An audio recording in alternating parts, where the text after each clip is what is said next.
بسم الله الرحمن الرحيم والصلاة والسلام على رسول الله. waxaan wadaagi doonaa sheeko yar oo kooban oo laakiin murti badan leh. waxaa la yidhaahdaa nin boqora baa wuxuu maamuli jiray deegaan. wuxuu ahaa boqor gacan kulul oo dadkii rafaad iyo raxaraad badan mariyey.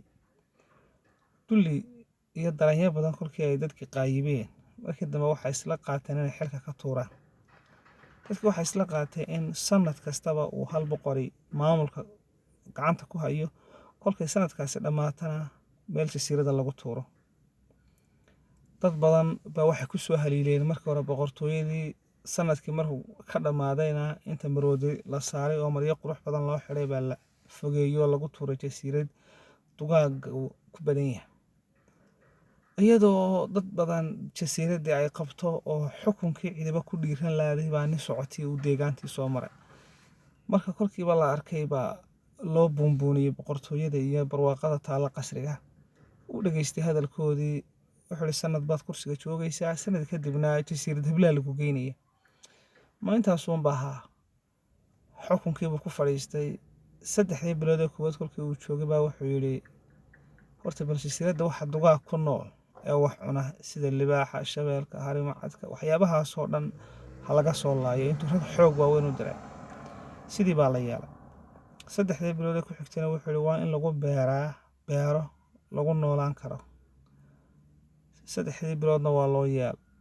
3 ku xigay buu yidhi guri qasri ah ha la dhiso, xayawaanka lala noolaan karana lagu beero ee dabjoogta sida adhiga, digaaga iyo wixii lamid ah. markii afraadee uu yiri boqorna waa loo diido. waxaa la yidhi muddadaadii waxaa ka hadhay 3 bilood, bil baa ka hadhay, maalmaa ka hadhay, beritay kaaga eegtay sanadkii lagu caleema saaray, sidaa ogeed xilkuu kaa dhan yahay. waayahay buu yidhi. waxaa la saaray maroodigii, maryihii quruxda badnaa baa loo soo xidhay.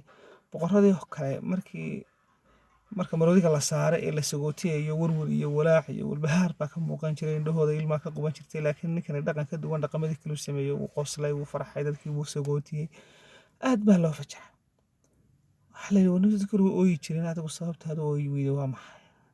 wuxuu yidhi anigu kolkii aan maamulka gacanta ku hayay, waxaan abqaashay oo beertay waxaan ku noolaan doono mustaqbalka iyo timaadada. kuwii meesha loo dhiibayna waxay ku arag daraandareen barwaaqadii iyo baydidii goobta taallay, iyagoo ilaabay timaadada. marka aadaamuhu kolka uu maamul gacanta ku hayo waxaa lama huraana in uu ka faa'iidaysto. xalka danta joog, marka aad noloshu iskugu kaa toosan tahay, noloshaada iyo aayahaaga dambe wax dhiso oo qaabeeya u samee. asalaamu calaykum waraxmatullaahi wabarakaatu.